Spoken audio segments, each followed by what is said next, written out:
Yo, welcome back to the channel. Kamusta po sa inyong lahat? Alright, let's get straight to it. Hiyuki looks like a glacio sword DPS and everything so far points towards her being a hyper carry that revolves around stacking negative status and then cashing it out for massive damage.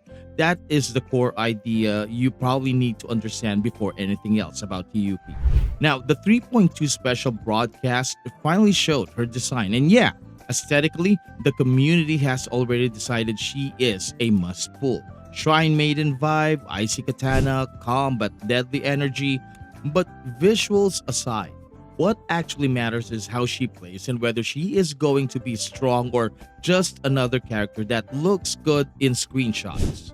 And right now, her kit is not yet officially revealed. So, what we are working with are patterns, comparisons, and a bit of educated guessing based on how Kuro usually designs their units' kits. So please take this with a grain of salt until Kuro confirms.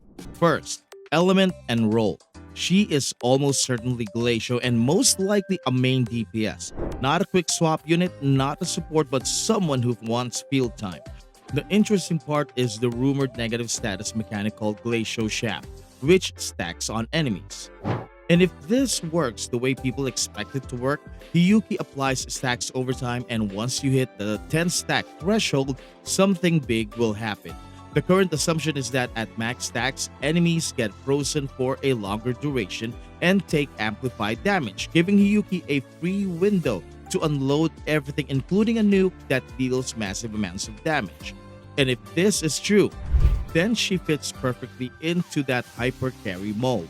Think of units that want teammates to set things up quickly so they can stay on field and do the real damage. Yeah, Glacial Mommy would be that kind of unit. Then there is also talk about her being more of a distance slasher rather than a traditional melee unit. So even though she uses a katana, she might not need to stay right next to enemies all the time. That is actually a big deal because it improves survivability and makes her easier to play in chaotic fights. Now, let's talk about the biggest concern, dependency. We have already seen what happens when a DPS is too tied to a specific support. Zani basically needs Phoebe to function at peak level, and that kind of restriction can feel bad if you do not have the full setup. The good news is Hiyuki is likely not going down that same path. Since she is arriving first, it is more likely that her future support will be designed around her, not the other way around. That already gives her a better starting position. But there is still some risk. If she ends up being more of an enabler instead of a true DPS, meaning she applies Glacial Shaft for someone else, that would be a huge letdown. The expectation right now is that she is the one benefiting from the stacks, not just setting them up. Now, moving into team comps, let's assume the Glacial Shaft stacking mechanic is real and central to her kit. The ideal setup would be teammates that help her stack faster and extend the payoff window. If Lucy turns out to be her best partner for building stacks, then her role becomes very clear. Get Hiyuki to max stacks as fast as possible. Add Chisa into the mix and things get more interesting. If Chisa increases the maximum number of stacks, then you are not just hitting 10, you are going beyond it to 13. That could mean longer freeze duration, a stronger debuff, or just more damage overall. That kind of scaling is exactly what a hyper carry wants. The combination alone already looks like a premium team core.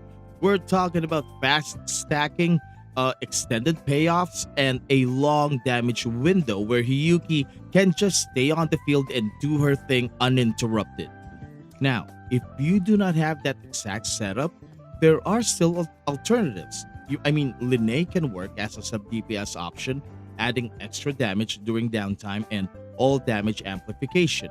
Then you have Mornier and Shorekeeper as third slot picks that provide damage amplification, crit buffs, and survivability, all of which are valuable even if they do not directly interact with Glacial Shaft.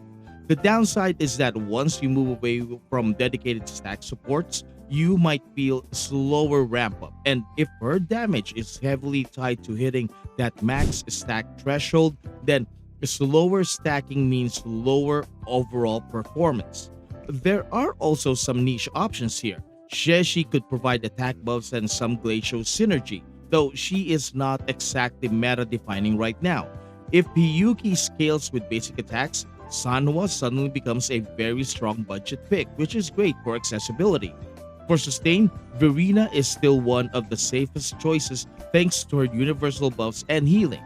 And then you have Bullying, who can fill a similar role if you need another low cost option. One thing to keep in mind though is that Hiyuki's damage profile will probably lean more towards single target rather than full AoE. That is just how these stacking mechanics usually work. You focus on one enemy, build up the effect, and then delete them during the payoff window. She might have some minor splash damage similar to what we have seen with Carlotta, but it is unlikely she will be a true mob clearer. Boss fights and elite enemies are probably where she shines the most.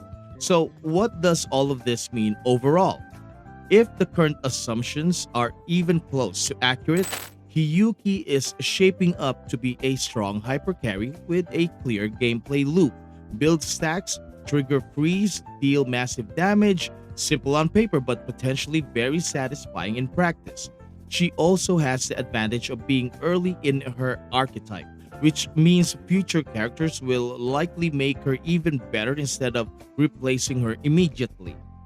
Of course, everything here is still subject to change.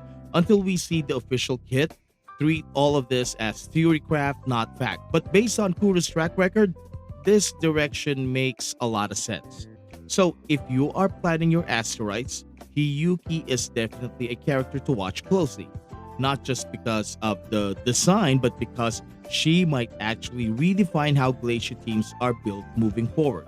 And honestly, after such a long drought for glacial units, the element kind of needs that shakeup. As always, if this video resonated with you, please leave a like and subscribe, ring that bell for massive gotcha luck, and maybe a nice turkey sandwich. Thank you so much for watching. Maraming salamat po, and I will see you in my next video drop. Goodbye!